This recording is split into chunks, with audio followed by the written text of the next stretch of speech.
An amazing article by V for Vapid, who's somebody who I hope you'll follow. This is actually new to me. I wasn't aware of Peaked as a platform, but V for Vapid is somebody who I've known for a long time in regard to Steemit or now Hive, and he's an independent kind of cryptocurrency alternative platform writer, journalist, researcher. Does amazing work, which you'll see here. Cellbrite, right? I mean, I feel like it's Cellbrite, which is kind of perfect. Don't worry, your cell is totally bright. It's not a cell. You're not in prison. It's lovely in here, right? Like that's the feeling I get, because that's what they're doing. They're building a digital cell around you. But Cellbrite, or Celebrite, I think maybe that's what it is, Celebrite, can hack any device with UFED extraction technology. Okay. Well, this is just, hacking and stuff like that, but it gets far more nefarious, and you'll see why. This is your future, and not only your future, this is in fact your current reality. And it's already happening, and you just didn't know about it. But let's pretend like it was all for coronavirus, which is what they're going to tell you. In 2015, and you remember this story, we covered this like crazy. The FBI demanded that Apple provide access to the iPhone of the San Bernardino shooter after the perpetrators killed 14 in a mass shooting and wounded 17 other people. So the story goes. Apple refused to cooperate, arguing that allowing law enforcement access to their code would compromise the privacy of its customers and also undermine the company's brand and image. Apple did not provide a backdoor to their encryption. Nevertheless, and this is what we pointed out at the time, in a matter of weeks, the FBI had hacked the San Bernardino shooter device, and with the help of a private company. At the time, all they did was go, oh, well, never mind. We'll give you your privacy. Never mind. We'll just quietly back away. It's like, oh, really? Like, clearly they got what they wanted, or they would have kept pushing. Because the FBI was threatening Apple, right? Because they totally care about your constitutional rights and your privacy, obviously. And then they just kind of quietly backed away. Well, what happened was a company was able to break it. And that company that was able to break Apple's encryption was, guess what? An Israeli tech company established in 1999 called Cellbrite. Though the identity of the company was not disclosed at the time. I wonder why. An Israeli company would come to prominence in the tech world for its ability to hack any device, gaining notoriety and a long list of new clients. So, yet again, we have an Israeli company, which the article makes clear has direct ties to Unit 8200, their version of the NSA, who also has access now to your cell phones, apparently. Or at the very least, the ability and the access to hack your phone if they choose. That's lovely, isn't it? Now, understand this, as they're showing the picture, it has plugs, but there's Bluetooth or wireless versions of this ability. So the idea that the FBI is utilizing a foreign intelligence group to access American data should scare the hell out of you and expose to you what's really going on. And it should also make you realize that the whole FBI and Ghislaine Maxwell thing probably not going to end up the way you think, because they're not on your side, and they never have been. So as we stare at this right now, and trust me, it gets worse. We need to see the image that is continually materializing. Materializing. I can't even speak properly today. Materializing. In fact, actually slapping you in the face right now. It's so incredibly clear. Every single thing we've been pointing out. I mean, we just talked about Whitney Webb's recent article, right? In regard to the surveillance technocratic control network that's being installed right now. It's already happening in Rhode Island. And this is coming from Israeli companies tied to their intelligence network. And they're spying on you for your government, I guess. Or not at all, spying on you, because they're in control of our government. The Israeli government has very clear influence over our government. I don't know how that's not impossibly clear. But this is just one more aspect. And guess what? It's been going on all the way since 1999. They potentially have access to your phone. Now, it says they are watching as a privacy advocacy group that monitors threats to privacy and invasive technologies such as Cellbrite. The following infographic demonstrates how Cellbrite is used to extract all data from any device. Now understand, this is not some claim like FBI or NSA that we're just getting metadata. They are open about. We are taking all of it. Everything on your phone is now our property because we say so. right? Well, here is the actual graphic that we're talking about. Make sure it's lined up for you guys. Now this, it says number one. This is how it works. UFEDs, which are the things we're talking about, the, I guess, bits of technology, software, are forensic surveillance tools that connect to phones, tablets, laptops, and other devices, either physically through a cable or wirelessly using infrared or Bluetooth, not just Bluetooth, but infrared, meaning they could beam you from probably a hell of a long way away and just like that, get all your information. You know, probably like happens at airports and public places all the damn time. Some, and let's pretend like our government and, Mossad, FBI, those things aren't doing these things. Now it says through a cable, that's perfect, a cable or wirelessly using infrared or Bluetooth, some UFEDs can also directly read a SIM card. Interesting. The law enforcement agent selects the mass and model of the phone on the UFED and connects it to the device. Crazy. The data is decrypted without a password and retrieved either as phone logs or photos, as files in folders, or as bits. The lowest level of retrieval can find deleted content. The data is then stored in either computer or USB drive or SD card for use and storage. Pretty damn interesting. Deleted information anyway. They can scan it, they can Bluetooth, and understand this is from 1999. So I guarantee our government's been using this. And so probably has the Israeli government.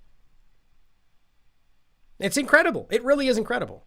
But back to the article itself, it says, perhaps the most disturbing feature of Cellbrite is its ability to clone SIM identification. So not only can they steal everything from your phone, but they can in fact take it, clone it, and make it exact copy of it. Right down to your SIM card information. Do you realize what that could be used for? They could literally frame you like that. They could also put things on your phone that weren't there before, frame you that way too. This feature has a number of dubious implications when this function is used in relation to law enforcement activities, intelligence gathering, or when wielded by private companies, individuals, or even criminal organizations. Yeah, which I think both the Israeli government and the U.S. government embody all of those things. Now it says in 2016, The Intercept reported that the company actively recruited from Unit 8200, which again is basically the intelligence community, which is this is their version of the NSA. When the FBI has a phone it can't crack, it calls the Israeli hackers. That's from 2016, guys. And we're pretending like, it's amazing that we don't know this stuff is going on. Now, it says Cellbrite's ability to penetrate cellular devices brings to mind another Israeli company, NSO, which we've talked about, which is capable of hacking people's phones without their consent. That's where we are right now. They don't need your consent because they're using this now. Guess what? For coronavirus. Well, actually, I jumped the gun a minute. I forgot I highlighted this part. This is very interesting to me. The whole situation with Myanmar that we pretend is just, way over there. We don't care. But there's obvious U.S. and Israeli manipulation going on. Well, guess what? The quasi-democratic military dictatorship in Myanmar uses Cellbrite to crack the phones of two journalists reporting on the ethnic cleansing, big surprise there, of more than 1 million minority Rohingya Muslims in the country. Ethnic cleansing, right? It was a big surprise that Israeli government would help them cover that up. The pair faced 14 years in prison under the Official Secrets Act in the Southeast Asian nation. The Times of Israel reported that repressive regime in Myanmar is a major customer of Cellbrite, despite the company's claims that it aims to, quote, uphold the standards of international and human rights law, blah, blah, blah, right? The same way the U.S. government screams, oh, we're going to fight for freedom, and then goes and arms Saudi Arabia, the most egregious authoritarian dictatorship on the planet. I mean, it's just so ridiculous. But again, so they will use this to help the worst of the worst and pretend like they're fighting for freedom. But the point is, guys, that the reason this is now being used to pull all of your data without your permission, you guessed it, because it's being used for COVID-19. But let's pretend like that was all just a big coincidence with all these Israeli startups and the new companies and how this is all going forward. Not to suggest that this company was created for this back in 2016, but rather that these are being repurposed now for this. And we're going to pretend like this thing that's been used to, track down criminals is now being used to protect you. Weird, and I keep saying this, and I don't really mean weird, I should mean obvious. Every single part of every single mechanism that's being used to quote unquote help you, protect you, save you from COVID was previously used to monitor criminals, to track criminals, to keep track of cattle, to enforce law, to fight terrorism, right? To stop mass shooters. Weird how suddenly these things are just perfectly combined to help and save you. No, you're the criminal now. That's what this is. They know that you're not going to listen. They know that you believe that you're free. So they are now tracking you based on this information. I don't understand why we can't see that. I guess we'll just pretend that because they used it to track criminals and cattle, that means that they were protecting those things and fighting for their freedom and trying to keep them from not getting sick. Just makes sense, right? It says Reuters recently reported that Cellbrite software could be used by law enforcement. Even get this tight. This is Reuters. Reuters reported that Cellbrite software could be used by law enforcement for tracking the spread of COVID-19? Huh? So law enforcement is now tracking COVID-19? Or was that a slip where they admitted that it's about law enforcement tracking you because of COVID-19? Oops, right? The point is law enforcement is not tracking COVID-19. They're tracking you. Who's tracking COVID-19 is CDC, World Health Organization, or so we're told. That is a huge slip. They're using law enforcement because you are the problem. It says when someone tests positive, see, they jump right to it, authorities can siphon up the patient's location data and contacts, making it easy to quarantine the right people. This is a criminal problem. Look at the way that they're framing this. So when somebody tests positive, it's immediately a criminal problem. It's law enforcement needs to quickly step in and track you down and quarantine you. Authorities. Of course, you could say authorities means, CDC or whatever, but they just said law enforcement. It's very alarming that this is being used to quarantine, track, and control you, as we know it's not even what we're being told it is. Reuters goes on, contact tracing software is being, actually I believe this is Apple Insider, contact tracing software is being pushed by governments and tech industry representatives around the world as a key component in combating the spread of COVID-19. Weird. Again, the things that they previously used to stop criminals and track terrorists. Yet privacy rights activists are not convinced, I wonder why, and argue that these invasive technologies have serious potential for abuse and violate personal privacy, as well as the rights to free movement. Of course, that's their token person to say that. They'll point to it and say, well, somebody disagreed. Who cares? We're going forward anyway, like they always do. We all feel that way. The fact is, most people are like, yeah, that's crazy. That's unjustifiable. That's a violation of our rights. And they go, yeah, we hear you, but we're going to do it anyway because we know what's right for you.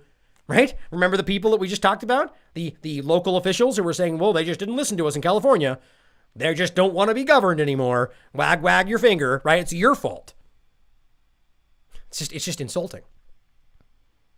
But yes, the privacy people think we're in a bad way. Although the company maintains that it respects individual privacy. It admits that there are instances where police hacking of devices is warranted. Right? So they respect your privacy by taking all of your information, which is what they do every time. It's what it says right in the information. All of your data, everything. But we respect your privacy, right? Just like we respect your sovereignty, Iraq. We vote you out. No, we're not leaving, but we respect your sovereignty, right? Words mean things. You don't just get to say words because you think they sound nice. You don't respect their sovereignty and you don't care about our privacy, but you'll say it because you hope people are too stupid to see through it. While this would normally happen with a user's consent, it says, while we would normally ask for your permission, Cellbrite said that there are legal justified cases in which police could use their tools to break into acquired device, such as if an iPhone was confiscated when someone violates public gathering orders. Hey, what do you know? Well, now if you go outside when you're not allowed to, well, they're going to hack your phone and take all your information and then contact trace everybody on your phone. Freedom, right? We live in a free country. Just keep saying that. We do not need the phone passcode to collect the data, the Israeli company says. Cellbrite pitches are just part of a new wave of private intelligence and surveillance companies attempting to repurpose and sell their tools to law enforcement to track the virus. What? And enforce stay-at-home orders. Yes, that's what it's about. They're not tracking anything, guys. They're tracking you. Yes, they're repurposing tools that they use to fight bad things, and now you're the bad thing. And an Israeli company is openly saying, yeah, we're just going to take all your data because law enforcement. Israeli company says. Once more, the Israeli tech company argues that the law enforcement is legally justified in extracting all data from a device for individuals who violate public gathering orders, right? So if you dare to not do what you're told, well, we'll just take everything off your phone. This would include protests, those not following social distancing decrees, or those that attend unauthorized community events. So daring to believe that you're still free. But it gets even worse, as you might have expected. Well, guess what, guys? Cellbrite has been doing pre-crime and artificial intelligence. What a coincidence. It's almost like these things were pulled and picked for a reason, because they're trying to fight and predict and track you. Because if they've been building pre-crime before, it's about stopping criminals. But now they're going to use that pre-crime to decide whether or not you're going to be sick. I'm sure that just perfectly lines up. Don't ask questions. Now it says, perhaps one of the most disturbing trends emerging from the world of private security and technology is the development of pre-crime artificial intelligence enterprises. This is another avenue Cellbrite is actively pursuing. Yes, the company we just mentioned, who has access to anything they basically want, apparently through your government, or at least the capability to have access to, is now also pursuing medical pre-crime actions using artificial intelligence. As a matter of fact, co-CEO Yossi Carmil insists that the company is, guess what? Already nearing the point where they'll be able to actually predict crimes before they occur. Let's not pretend, let's just ignore the obvious implications there for your rights, for criminal activity. Like, how are you going to be arrested for something that you have not done yet? We don't care about that. Trust the system, right? It's 75% accurate, but trust us, right? Even if it was 95% accurate. You don't just get to arrest someone based on something they have not done. And let's not pretend that this Israeli government that's constantly lying and deceiving about damn near everything, or the US government that's constantly lying and deceiving about damn near everything, is not going to abuse the situation. And, the next generation's Assange will suddenly be, oh, you're about to get sick, we're going to arrest you. It's for your safety. And then they just disappear. Because that's never happened before. They're already nearing that point. Just like we told you. I just talked about this. They are already at a point where they're basically predicting what you're going to do next. And all you do is just keep feeding them your data. Here's where I had lunch today. Here's what I'm thinking. Here's what's on TV, right? Tweet, Facebook, constantly giving them all of your information, and they're collaborating and they're keeping it all together and they're painting you digitally. By the way, that was always the plan. As kind of has the cat's kind of out of the bag, since we have all kinds of people from Facebook and, coming out left and right telling you that they've just been hacking you all this time. Now, the head of Google's AI program, John, however you would say that last name, warns that a persistent danger to any AI system are biases that are baked into the technology, sometimes unconsciously. And this is really important. This is about the idea, as I said before. Oh, as he says right here, the real safety question, if you want to call it that, is that if we give these systems biased data, they will be biased. And so even go one step further, right? If the person putting in the data is biased themselves, well, then you're going to get biased data, which will then make a biased system. So let's not pretend like the Israeli government are not some of the most biased people on the planet. And they're the ones that are pumping in the data. In a nutshell, when an AI system inputs are fed bad data, they will produce flawed results. Gee, it seems like we're living that right now. Strikingly, from Ynet News, Camille boasts that the Israeli company, has access to high-quality information, which other companies cannot obtain. What could he be talking about? It seems as though he may be referring to information gathered with unorthodox methods. Stealing your data from phones they don't have access, are not allowed to have access to. It's likely he's referring to data provided by extraction devices, which Cellbrite's specialty. Stealing your information from phones without your passwords. So nobody else has access to this. Why? Well, because they're the only ones that are walking around and just with impunity taking what they want. Who would not have some sort of information that could be used against them, right? When you know that every tiny detail about somebody, do you not have the ability to control them completely? Is it possible to inflate criminality in order to justify the value of a particular brand of software and ultimately its profitability? Absolutely, to every one of those. I just hope that people are waking up enough to see that this is where we're going. A great article by V for Buffett, and this is some alarming stuff. Believe me, you're going to be hearing more about sell bright,